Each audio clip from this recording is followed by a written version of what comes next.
Fala galera, meu nome é Felipe Eli e nesse vídeo a gente vai começar um papo sobre Docker aqui no canal. Essa é só a primeira parte, cobrindo o básico, mostrando alguns conceitos de um ambiente super simples para o WordPress com Docker. Se você não quer perder as partes seguintes, não esquece de se inscrever aqui no canal e ativar o sininho para receber as notificações. Todos os códigos e links que eu comentar nesse vídeo estão no post lá no blog e o link está aqui embaixo. Para começar, você vai precisar de dois programas, o Docker e o Docker Compose.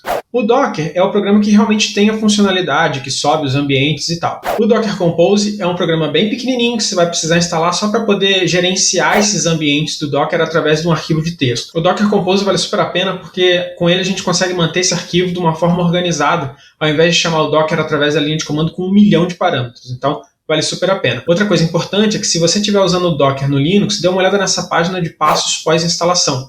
Existe uma seção ali sobre como configurar o seu usuário no Linux para não ter que chamar o Docker toda vez com sudo. Dê uma olhada nessa parte, veja se vale a pena para o seu caso, se você só vai usar imagens confiáveis ou não, mas é uma configuração ali que vale a pena para você não ter que chamar o Docker toda vez com sudo. Com os dois programas instalados, a gente vai então para a parte de realmente montar esse ambiente. Em uma pasta qualquer do seu computador, eu criei uma pasta chamada exemplo Docker aqui. Você vai criar, então, duas pastinhas e um arquivo. Eu vou criar, então, aqui a pasta DB, vou criar outra pasta WordPress e um arquivo texto chamado Docker Compose com a extensão YML. Essa extensão é YAML, que é um arquivo texto indentado por espaços e ele é organizado por essa indentação. O conteúdo desse arquivo está lá no post do blog, eu vou só copiar e colar aqui. Com o conteúdo desse arquivo no lugar, a gente vai abrir o terminal e dentro dessa pasta a gente vai executar Docker Compose Up.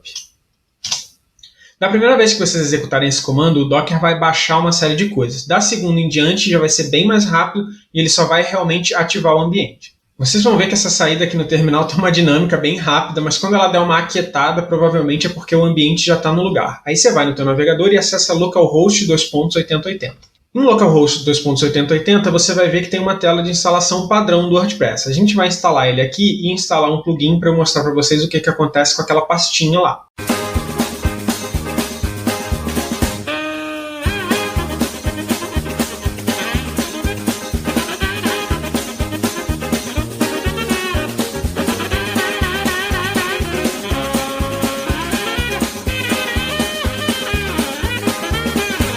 Vocês vão ver que a pastinha do Classic Editor foi adicionada nessa nossa pasta WordPress aqui. Quando a gente subiu o ambiente, todos os arquivos do WordPress já vieram parar nessa pasta. E aí quando a gente instalou o plugin, a pasta do plugin apareceu aqui também.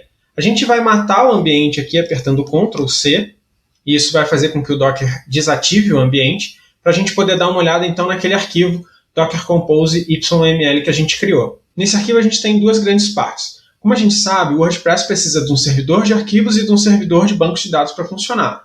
A gente vai usar aqui o Apache e o MySQL. Cada uma dessas grandes coisas vai ter como se fosse uma máquina virtual que, para o Docker, a gente chama de container. Esses containers são isolados entre si e também isolados do nosso computador. Para criar um container, a gente precisa de uma imagem. Mais ou menos como a gente precisa de uma ISO do Windows para criar uma máquina virtual, ou como você precisa de um pendrive bootável para formatar sua máquina. Então, a imagem para o Docker vai ser essa coisa que começa a criação de um container. Depois que esse container está criado, se você alterar a imagem, isso não vai refletir no container. Mas a ideia é que você crie esses containers com frequência. Então é importante que você tenha uma imagem que já crie o container mais ou menos como você precisa que ele seja. Então, a gente está usando aqui a imagem do WordPress, a imagem oficial do WordPress, e quando a gente fala imagem oficial é porque o Docker fez a imagem, não é uma coisa da equipe do WordPress, mas a gente está usando a imagem oficial do WordPress e a imagem do MySQL.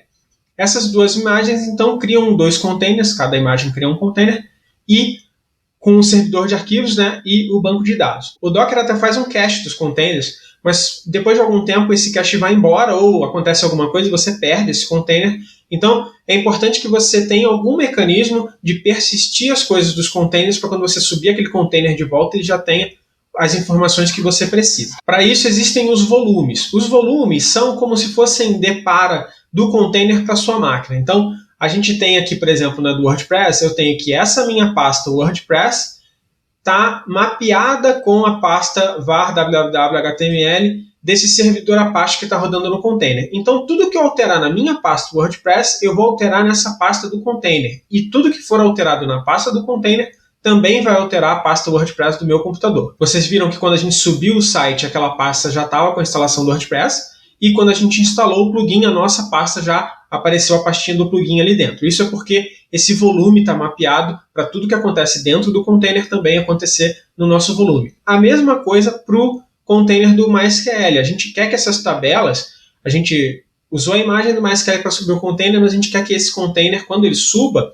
ele já tenha as tabelas e os dados das tabelas nos lugares. Então, a gente mapeou a nossa pastinha DB para a pasta var_lib_mysql do container do MySQL, porque toda vez que essa tabela for alterada lá, esses arquivos vão também ser alterados na nossa máquina. Se eu pegar esse ambiente do jeito que está, zipar e mandar para outra pessoa qualquer, essa pessoa vai subir exatamente o mesmo site que eu acabei de subir ali, com o mesmo título, mesmo usuário, senha, tudo.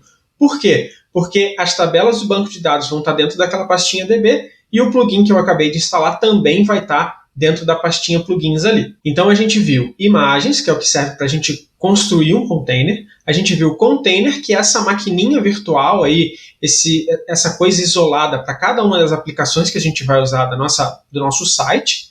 E os volumes, que são essas janelas para os containers que a gente possa alterar ali rapidamente o conteúdo de um container e garantir que quando esse container subir de novo, ele tenha esse mesmo conteúdo. Vocês também vão notar nesse arquivo outras coisas, por exemplo, esse restart always aqui. Isso diz para o Docker que quando esse container enfrentar algum problema e cair, ele vai ser reiniciado. Isso nem sempre é aplicável, mas nesse caso aqui é bem útil, porque se o Apache enfrentar algum problema, o container todo vai cair, e quando esse container cair, ele vai ser reiniciado automaticamente. Além disso, a gente está vendo ali, por exemplo, esse ports aqui, que diz qual é a porta do nosso computador, que está relacionada à porta do container. Se a gente trocar, por exemplo, de 8080 para 80 para só 80 nessa primeira parte, a gente vai estar dizendo para o Docker que a nossa porta 80 tem que responder a mesma coisa que a porta 80 do container. E aí, ao invés de acessar localhost 8080, a gente vai poder acessar só como localhost. E aí, por último, nesse Docker Compose super simples que a gente construiu aqui, a gente tem essas environments aqui. Essas são variáveis de ambiente que são relacionadas à imagem. Cada imagem vai ter uma lista dessas variáveis que são diferentes entre as várias imagens. Por exemplo,